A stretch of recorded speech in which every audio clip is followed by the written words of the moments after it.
अस्सलाम वालेकुम नाज़रीन, आप यूट्यूब चैनल देख रहे हैं। मैं इमरान खान हूँ। बड़ी खबरें हैं। सबसे पहले तो ये कि पाकिस्तान तहरीक इंसाफ ने बाकायदा जवाब दिया है DGISPR की उस प्रेस कॉन्फ्रेंस का जो DGISPR ने आज से 2 दिन पहले की थी।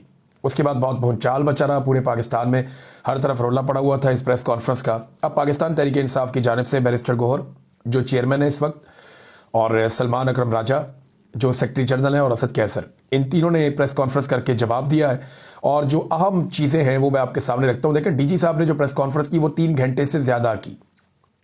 ये चंद जुमलों में उस पूरी का जवाब है। नंबर 1, इन्होंने कहा जी दहशतगर्दों और दहशतगर्दी के पाकिस्तान तहरीक इंसाफ खिलाफ है। हर हमला जो होता है, जो दहशतगर्द करते हैं, वो पाकिस्तान के ऊपर होता है और उसका पाकिस्तान को नुकसान होता है।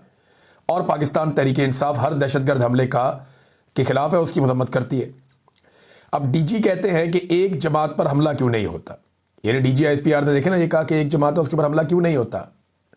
और दूसरी तरफ वो जमात क्या कह रही है, वो जमात कह रही है कि हर हमला पाकिस्तान पर हमला होता है। तो एक ऐसी सोच जो कौमी सोच है उसमें कितना फ़र्क होता है, और एक जो सियासी सोच है, यानी DGISPR जिनकी एक कौमी सोच होनी चाहिए, वो कौमी सोच नहीं है, वो एक सियासी सोच है ऐसा लगता है। और PTI ने जिम्मेदारी का मुजाहरा किया। वो ये कहते हैं जी हर हमला पाकिस्तान के ऊपर हमला है। दूसरा नुक्ता उनका यह है कि हम मासूम लोगों की नकल मकानी और उनकी शहादतों को कबूल नहीं कर सकते। ये जो कुछ भी आप करना चाह रहे हैं, नकल मकानी करवाना, कि लोग निकल जाएं अपने इलाके खाली करके और मासूम लोग मारे जाएं, निहत्ते लोग मारे जाएं आपकी पॉलिसी के नतीजे में, हम ये कबूल नहीं करेंगे। नंबर 3, उन्होंने कहा जी कि हम पर अफसोसनाक इल्ज़ामात लगाए गए, सोशल मीडिया और प्रेस कॉन्फ्रेंस में ये सब कुछ ना किया जाए, मुतल्लका फोरम पर आएँ, वहाँ बात करें। हम उम्मीद करते हैं कि आइंदा ऐसी प्रेस कॉन्फ्रेंस नहीं होगी और ना हमें इसका जवाब देना पड़ेगा। ये एक बड़ी सेन अप्रोच है। DGISPR का बनता नहीं है कि पॉलिटिकल प्रेस कॉन्फ्रेंस करें आके। अगर कोई चीज़ ऐसी है तो मुतल्लका फोरम है, वहाँ पे आके आप डिस्कस कर लें। नंबर 4, उन्होंने कहा जी 21 जमातों का एलामिया था। पाकिस्तान तहरीक इंसाफ अकेली ये नहीं कहती कि आपका तरीक़ाकार गलत है।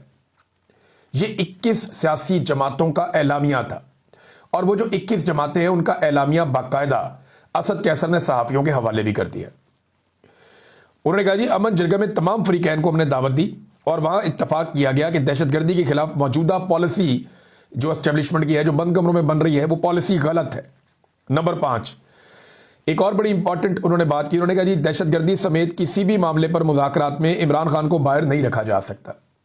देखिए ना, इमरान खान के बदतरीन मुखालिफिन है। अगर आसिम मुनीर साहब से भी आप पूछेंगे कि पाकिस्तान में सबसे ज़्यादा मकबूल कौन है या अवाम सबसे ज़्यादा बात किसकी सुनती है, तो आसिम मुनीर साहब कभी भूल कर भी अपना नाम नहीं ले सकते।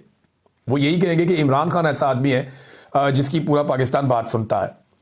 फिर एक और बात उन्होंने कही, उन्होंने कहा कि पाकिस्तान तहरीक इंसाफ या इमरान खान वो वाहिद जमात है जो इस वक्त अवाम और इदारों के बीच में जो खलीज मौजूद है उसको पुर करने के लिए किरदार अदा कर सकते हैं, वरना ये खलीज कम नहीं होगी, लोग और मजीद नफरत करते जाएंगे। वो सियासत की वजह से होती है। जनरल बाजवा ने अपनी रिटायरमेंट से चंद दिन पहले ये कहा था कि पाकिस्तान की फौज से पाकिस्तानी लोग प्यार नहीं करते। इस किस्म का एक उन्होंने गिला किया था। अल्फाज शायद मेरे आगे पीछे हो जाए। तो उन्होंने कहा उसकी वजह यह है कि हमने बहुत ज़्यादा सियासत में मुदाखलत की है। तो ये वाला गंद तो जनरल बाजवा ने खुद भी मारा था, अभी भी मारा जा रहा है। अच्छा जी, एक और उन्होंने जो गिला किया, उन्होंने कहा जी मरकजी हुकूमत खैबर पख्तूनख्वा के फंड्स फराहम नहीं कर रही और खैबर पख्तूनख्वा का पैसा रोक कर बैठे, जिसकी वजह से आवाम की तरक्की पर पैसा नहीं लगाया जा सक रहा। क्योंकि एक और नुक्ते में उन्होंने कहा कि ये DGISPR ने कहा कि दहशतगर्द पैसों के गुलाम है। कुछ $400 दे तो इधर बंदा मार देते हैं, $600 दे तो उधर बंदा मार देते हैं। तो अगर ये बात ठीक है तो इसका सादा सादा मतलब ये है कि वहाँ बेरोज़गारी है, बेरोज़गारी ख़त्म की जाए, गुर्बत है, गुर्बत ख़त्म की जाए, ताकि लोग दहशतगर्दों के साथी बनने की बजाय अमन व अमान की ज़िंदगी को तरजीह दें। ये जनाब एक प्रेस कॉन्फ्रेंस थी और बड़ा तफसीली उन्होंने सारी चीज़ें सामने रखी। मेरे ख्याल में DGISPR को ना अब सियासी प्रेस कॉन्फ्रेंस करने से तौबा करनी चाहिए। इससे बयानिया नहीं बनता, उल्टा नुकसान हो जाता है। और देखें ना, ये DGISPR तो चला जाएगा। अब अहमद शरीफ है आज DGISPR, कल इनके वालिद फौज में हो सकते थे, परसों कोई और था, उससे पहले कोई और था, उससे पहले कोई और था, सारे चले गए। अब जनरल बाजवा जो गंद मार के गया है वो फौज की तारीख का हिस्सा बन गया। जनरल मुशर्रफ ने जो बेशर्मी की है वो फौज की तारीख का हिस्सा बन गई। जनरल ज़िया-उल हक ने जो इस कौम के साथ बेशर्मी की वो इस तारीख का हिस्सा बन गई। याह्या खान ने जो बेगैरती की वो भी इस तारीख का हिस्सा बन गई। तो ये अहमद शरीफ साहब भी रिटायर हो जाएंगे, लेकिन जो कुछ वो कर रहे हैं ये तारीख का हिस्सा बन जाएगी।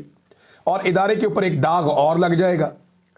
तो बजाय इसके कि दागदार करें, रुकें, अपने आप को होल्ड करें, गुस्से पे काबू पाएं और एक सियासी जमात से लड़ना आप बंद कर दें। सियासी जमात अवाम के हाथों तबाह होती है, इदारे उसको तबाह नहीं कर सकते, आपसे होगा नहीं। नाज़रीन, तहरीक तहफ़्फ़ुज़ आईन पाकिस्तान का एक काफिला जो इस्लामाबाद से लाहौर की जानिब रवाना हुआ, ऐसा लग रहा था कि जीटी रोड के ऊपर एक जंग लगी हुई है। जगह जगह जीटी रोड पे पुलिस के नाके, जगह जगह पुलिस की नफरी खड़ी है और इस काफिले के साथ साथ एक डबल केबन डाला और एक कार, उसके अंदर मखसूस नामालूम लोग और उनकी हिफाजत के लिए चंद गाड़ियां और बीच में पुलिस की एक लेयर, ये भी इस्तेमाल की गई। अब इन बंदों की, नामालूम लोगों की ड्यूटी क्या है? ये गाड़ियां तोड़ देते हैं। यानी जहां पे भी देखते हैं पाकिस्तान तहरीक इंसाफ की या तहरीक तहफ़्फ़ुज़ आईन पाकिस्तान की गाड़ियां काफिले में शामिल हो रही हैं, ये गाड़ियों को डंडे मार के तोड़ते हैं और भाग जाते हैं। ये गाड़ियां तोड़ रहे हैं ताकि काफिले के अंदर गाड़ियां शामिल ना हो सकें, और अगर आगे कुछ लोग इस काफिले में शामिल होना चाहते हैं तो अपनी गाड़ियां छोड़ दें या छुपा लें और काफिले का हिस्सा ना बने कि यहां तो गाड़ियां टूट रही हैं। देखिए, ये जो है ना, सबसे पहले ये सिलसिला आजमाया गया मौजूदा फस्तायत के दौर में। 2014 में ये किया था गुल्लू भट्ट ने पुलिस के साथ मिलकर। मिनहाजुल कुरान के बाहर बहुत सारे लोगों की गाड़ियां खड़ी थी, इन्होंने गाड़ियां तोड़ना शुरू कर दी, ये सोच करके मिनहाजुल कुरान के अंदर जो लोग मज़ामत कर रहे हैं, जब वो अपनी गाड़ियां टूटती हुई देखेंगे तो वो गाड़ियों में बैठ के भाग जाएंगे और वो यहां नहीं आएंगे, या मजीद लोग जो यहां आने का सोच रहे हैं गाड़ियां लेकर, वो यहां नहीं आएंगे। तो ये गुल्लू भट्ट ने और पुलिस ने ये फार्मूला सबसे पहले इस्तेमाल किया था मॉडल टाउन में। अच्छा, उसके बाद ये इस्तेमाल हुआ 2022 में 25 मई को यास्मीन राशिद साहिबा की गाड़ी तोड़ी गई, बहुत सारी और गाड़ियां तोड़ दी गई। फिर यह फार्मूला इस्तेमाल किया गया 2023 में मार्च के महीने में जमान पार्क में। वहां बहुत गाड़ियां तोड़ी पुलिस ने, बल्कि कुछ लोगों की एक एक दर्जन गाड़ियां टूट गई। सैकड़ों गाड़ियों के शीशे इन्होंने तोड़े, गाड़ियों को तबाह कर दिया, और यह इसलिए किया ताकि लोग अपनी गाड़ियां लेकर ही ना आए। उसके बाद 9 मई को इसी तरह के नामालूम अफराद को इस्तेमाल किया गया, और 9 मई में आप कुछ ऐसे मनादिर देखते हैं जहां के गुल्लू भट्ट टाइप के लोग, जो सरकारी लोग हैं, वो मुंह पे नकाब पहन के गाड़ियां तोड़ रहे हैं, और वो सारी गाड़ियां भी पीटीआई के खाते में डालनी और बाद में का ये फितना जमात है। हालांकि वो गाड़ियां तोड़ने वाले नामालूम अफराद थे, उनके जूतों से, उनकी चाल ढाल से, उनके नकाब पहनने से सब पता चलता है। तो वहां इन्होंने बड़ी तबाही फेरी थी। उसके बाद आप आ जाएं 9 मई के बाद, ये बार बार गाड़ियां तोड़ने का सिलसिला जारी रहा, और आज भी हम वही देख रहे हैं कि नामालूम अफराद जो है वो गाड़ियां तोड़ रहे हैं। ये पंजाब में होता है और ये बार बार होता है। इसको बतौर एक हथियार इस्तेमाल किया जा रहा है, लोगों के घर तोड़ दो, उनकी गाड़ियां तोड़ दो। और हालत इनकी ये हो गई है कि जो काफिला है उसको छोटा करने के लिए, कि कहीं पे कोई इस्तकबाल ही ना करने के लिए इकट्ठे हो जाएं, उसे रुकने नहीं देते, कहते निकलो निकलो बस, जाओ जाओ जाओ यहां से जाओ। वो अल्लामा राजा नासिर बाद साहब रुके, उन्होंने कहा जी मैं मस्जिद में नमाज पढ़ लूं, तो पुलिस वाले कहते जी होगी आपकी नमाज, जाएं आप यहां से। क्योंकि हर पुलिस वाले को मुसीबत पड़ी हुई है कि अगर ये थोड़ी देर रुकेंगे, लोगों को पता चलेगा, लोग यहां पे इकट्ठे हो जाएंगे, लिहाजा इनको निकालें जितनी जल्दी होता है। अल्लामा राजा नासिर बाद साहब के बेटे को गिरफ्तार किया गया, हिरासत में लिया गया।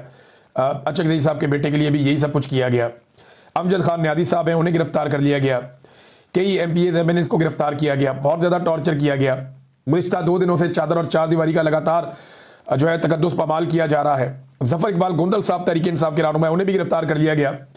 ये सहाफ़ी मोहम्मद उमैर साहब ने भी और दीगर सहाफ़ियों ने भी खबर दी है कि पाकिस्तान तहरीक इंसाफ के हंजरवाल में कारकुन राशिद यूसुफ, उनके घर के ऊपर पुलिस अटैक करती है, उनकी हालत ख़राब हो जाती है। पुलिस अटैक करती है, हमला करती है, कोशिश करती है गिरफ्तार करने की, उनकी हालत इतनी ख़राब हो जाती है कि उन्हें अस्पताल पहुंचाया गया और वो उनकी जान नहीं बच सकी, फौत हो गए।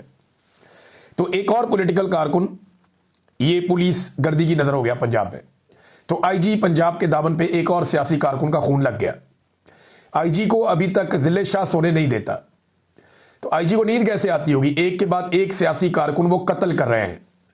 यानी इस आदमी का कोई जुर्म नहीं है, वो मुजरिम नहीं है, कोई मंशियात फरोश नहीं है, कोई असले का स्मगलर नहीं है, कोई दहशतगर्द नहीं है, लेकिन पुलिस दहशतगर्दों की तरह लोगों के घरों पे धावे बोलती है, चीज़ें तोड़ती है, लोगों की हालत ख़राब हो जाती है।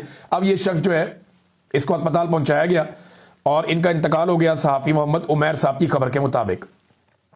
ये है नाज़रीन सूरत हाल। अब ऐसे में हुकूमत कहती है कि वो मुज़ाकरात करेगी। आपको लगता है कि ये कोई सेन अप्रोच है कि एक तरफ आप मार कुटाई कर रहे हैं, दूसरी तरफ आप करें मुज़ाकरात होंगे? देखिए, इन्हें मुज़ाकरात में कोई संजीदगी नहीं है और इन्होंने मुज़ाकरात नहीं करने, इन्होंने अपना टाइम पूरा करना है, और टाइम पूरा करने के लिए मार कुटाई भी करेंगे, जुल्म भी करेंगे, जबर भी करेंगे। ये 5 साल इन्होंने किसी तरह गुजारना है और फिर इन्होंने अवाम के रद्द अमल को रोक कर रखना है। अगर अवाम ने इनसे छुटकारा हासिल करना है तो उसे निकलना पड़ेगा। और जब अवाम निकल जाएगी तो वो इनका आखिरी दिन होगा।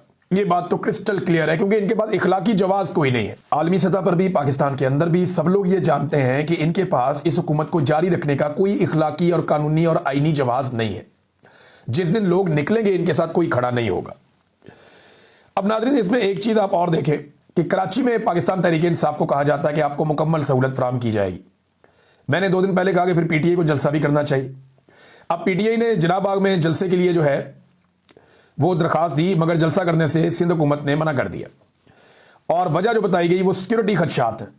एक तरफ डीजी ISPR कहते हैं कि पाकिस्तान तहरीक-ए-इंसाफ पर दहशतगर्द हमला क्यों नहीं करते।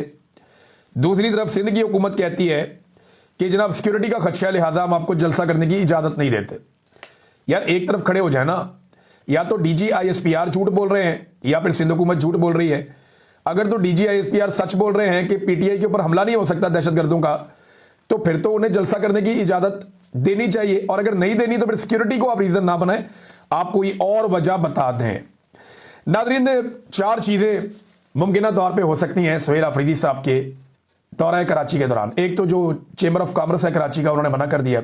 ब्रिगेडियर साहब इन्होंने लिख के दे दिया, जनाब नागुज़ीर वजूहात हैं, हम आपको दावत हमने दी थी लेकिन अब हम पीछे हट गए, तो आपके साथ हमारा प्रोग्राम कैंसिल हो गया। तो ताजिरों के साथ प्रोग्राम किसने कैंसिल करवाया, हम सब अच्छी तरह जानते हैं। पाकिस्तान की मिलिट्री एस्टेब्लिशमेंट नहीं चाहती कि खैबर पख्तूनख्वा तरक्की करे या आगे बढ़े इस वक्त, या कम से कम पाकिस्तान तहरीक-ए-इंसाफ के दौरे हुकूमत में आगे बढ़े। वो वफाक के जरिए से उनके वसाइल और उनका पैसा भी रोक कर बैठे हुए हैं, उन्हें पैसा भी नहीं दे रहे। और साथ ही साथ जो वहाँ पे इन्वेस्टमेंट करने के लिए ताजिर जाना चाहते हैं या कारोबारी लोग जाना चाहते हैं, उनके रास्ते में भी रोड़े अटका रहे हैं। अब ये चेंबर ऑफ कॉमर्स के अंदर जो होनी थी वो कैंसिल हो गई।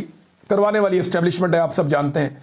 तो 3-4 चीज़ें नाज़रीन जो बड़ी इंपॉर्टेंट है, जिसका ख्याल पाकिस्तान तहरीक-ए-इंसाफ को और सुहेल अफरीदी की टीम को रखना पड़ेगा कराची में। नंबर 1, अपने काफिले की गाड़ियों के हवाले से उन्हें बड़ा मोहतात रहना पड़ेगा, क्योंकि मेरे पास खबर है कि कुछ गाड़ियां जिन पे पाकिस्तान तहरीक-ए-इंसाफ के स्टिकर्स भी होंगे वो काफिले में शामिल करवाई जाएगी। और ये जो गाड़ियां शामिल करवाई जाएंगी, इनके हवाले से फिर एक मामला उठेगा। ये चीज़ अपने ज़हन में रखें कि ये हो सकता है और गाड़ियां शामिल करवाई जाएंगी। नंबर 2, सुहेल अफरीदी की सिक्योरिटी के हवाले से कुछ इजाफी इकदाम जो कराची और हैदराबाद दौरा इस हवाले से करने चाहिए। नंबर 3, पीटीआई के कुछ धड़ों में सुहेल अफरीदी के सामने झगड़ा करवाने की कोशिश की जाएगी और उसको एक नेशनल इशू के तौर पे उठाया जाएगा और पूरा पाकिस्तान का मीडिया उसे चलाएगा।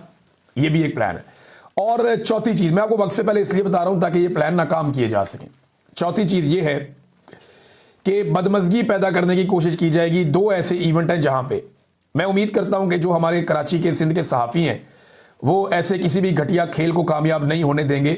मैं इससे ज़्यादा कुछ कहना नहीं चाहता। सुहेल अफरीदी ने नाज़रीन एक बात उठाई, FCR के कानून का उन्होंने हवाला दिया बात करते हुए। इससे पहले और लोग भी ये हवाला दे चुके हैं। FCR था क्या? ये FCR एक फ्रंटियर क्राइम्स रेगुलेशन, एक ऐसा काला कानून था जो 1901 में अंग्रेज सरकार लेकर आई थी इन इलाकों को, जो फ्रंटियर के एरियाज हैं उन्हें कंट्रोल करने के लिए। FCR इसे 2018 में ख़त्म किया गया था, यानी 117 साल तक ये कानून नाफिज रहा। इस पे जनाब सुहेल अफरीदी कहते हैं हमारे साबका फाटा में एक ऐसा काला कानून था FCR, जिसकी बुनियाद इंसाफ के बजाय खौफ, वहशत, दहशत और इज्तमाई सज़ा वगैरह पर थी। इस कानून में किसी भी शख्स को सफाई का हक हासिल नहीं था, बल्कि रियासती नुमाइंदा ही मुनसिफ, गवाह और जल्लाद होता था और इख्तिलाफ राय को बगावत समझा जाता था। पंजाब और वफाक की जाली हुकूमत में जो फस्तायत दिखाई दे रही है वो इसी काले कानून की जदीद शक्ल महसूस होती है। सियासी इख्तिलाफ को जुर्म बनाना, रियासती ताकत के जरिए खामोशी